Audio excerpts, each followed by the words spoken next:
Salut à tous et bienvenue dans cette très courte vidéo sur la chaîne Le Rétromancien. Aujourd'hui, je vais simplement vous présenter les petites perles que j'ai trouvées d'un voyage en Alsace. Je suis parti quelques jours pour aller voir un pote et puis décompresser un peu. Et je me suis dit, tant qu'à être là-bas, tiens, je vais aller faire le tour des petites boutiques spécialisées et puis des boutiques cash. Parce qu'on peut toujours y trouver une petite pépite intéressante. Alors, je vais commencer tout de suite, ce sera pas long, il y a 4 jeux. Donc, très rapide. Le premier, c'est Ghost Rider. Voilà. Alors, le Ghost Rider, donc qu'est-ce qu'on nous dit? Jouer à une histoire totalement inédite. Âme condamnée à la servitude éternelle, Johnny Blaze embrase les nuits en incarnant son alter ego, le Ghost Rider. Aidez-le à protéger les innocents de son enfer sur Terre en punissant vous-même les êtres maléfiques, comme Blackheart, Vengeance et Scarecrow. Ouais. Découvrez un scénario original tout droit sorti de l'imagination de deux grands maîtres de la bande dessinée, Garth Ennis et Jimmy Palmiotti. Livrez des combats intenses à pied ou sur votre moto. Oui, ça c'est un des points, on va dire, intéressants du jeu. On a deux types deux phases de jeu. En gros, les phases où il sera à pied, orienté très beat'em all, et les phases où il sera à moto, bon, où il aura aussi de quoi se défendre. Bon, ça on y reviendra. Terrasser les criminels à l'aide des coups spéciaux incroyables comme le regard punitif de Ghost Rider. Débloquer les personnages cachés, des centaines de pages du comics Ghost Rider et le making of ou bien d'autres choses encore.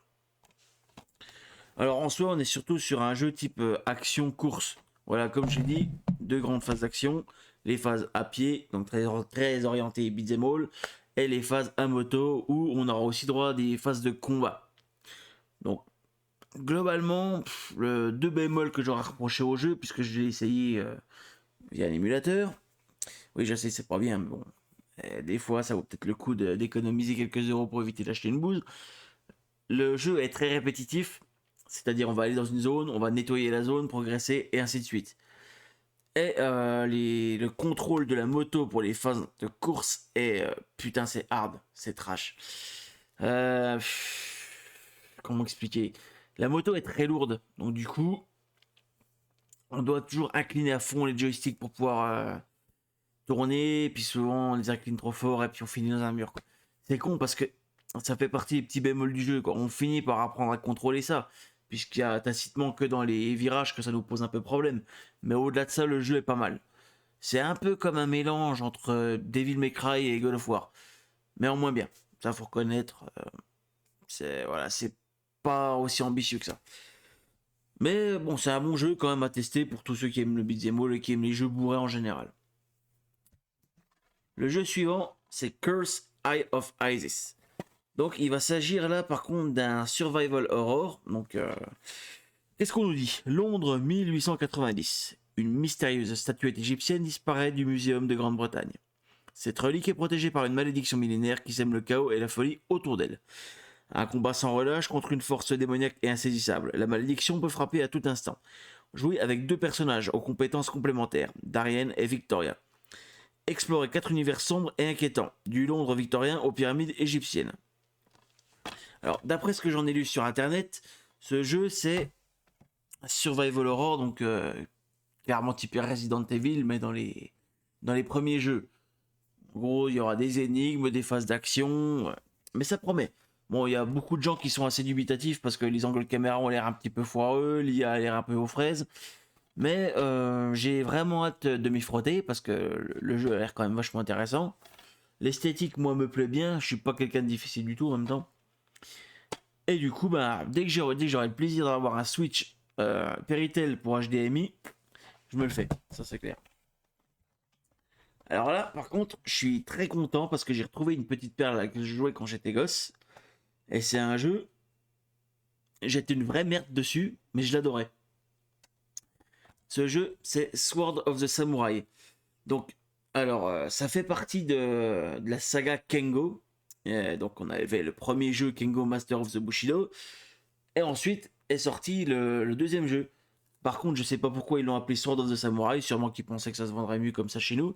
Mais son titre original, normalement, c'est Kengo 2 Legacy of the Blade. Alors, c'est quoi le principe du jeu? Le principe du jeu, en fait, c'est simple. Vous allez incarner un samouraï de base, en fait, que vous allez créer. et vous allez devoir entraîner ce samouraï. Donc vous allez devoir combattre dans des dojos, apprendre de nouvelles techniques, combattre dans des tournois. Mais vous avez aussi l'opportunité en fait de réaliser des missions comme par exemple de la protection, de l'assassinat. Vous avez aussi éventuellement le time attack. En gros, c'est un mode de jeu qui vous permet de zigouiller autant de mecs que possible dans un laps de temps déterminé. Donc ça, c'est pas trop mal. Qu'est-ce que nous dit le jeu? Le sabre est l'âme du samouraï. Oui, bon, ça c'était un peu convenu. Hein. Je pense que tous ceux qui voient des films de samouraï ou qui s'intéressent de près ou de loin à la culture japonaise est un peu au courant. Un vrai samouraï n'a pas peur pendant les batailles, mais craint le reflet de la lune sur un lac tranquille. Pour devenir un vrai samouraï, vous devrez emprunter un chemin entaché de sang, où les épées mortellement tranchantes devront être maîtrisées, où de nombreux adversaires devront être dominés, et où les secrets du plus grand samouraï devront être découverts. Ça, c'est un proverbe samouraï. Alors bon, ouais, c'est un peu empoulé d'appeler ça un proverbe, hein, parce que je pense que le mec il a juste écrit un texte, il a mis proverbe en dessous, basta.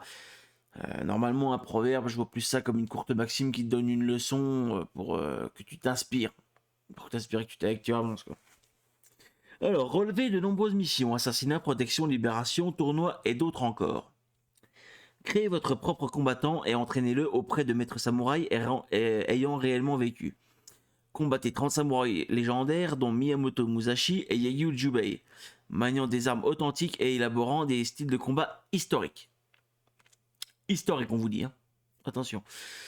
Mesurez-vous à un ou plusieurs adversaires en même temps, maîtrisez parfaitement la puissance du sabre et exécutez d'impressionnants enchaînements pour sortir vainqueur du combat. Alors, point de vue graphique, le jeu est très beau. Ça, pour la PS2, bon, c'est vrai qu'elle sort pas si trip, mais le jeu est magnifique. En tout cas, moi, j'ai jamais trouvé à en redire. J'y ai rejoué il y a quelques jours à peine. J'ai fait une grosse session parce que in-game, ça correspondait à 39 jours. Et je dois dire que, putain, ouais, c'est vrai, il est technique, mais il est magnifique ce jeu. Alors, c'est pas un truc qui est fait pour les bourrins, si vous voulez. C'est vraiment le truc où il va falloir apprendre à maîtriser des postures et à lancer les attaques, voire à contre-attaquer pour éviter de s'en prendre une.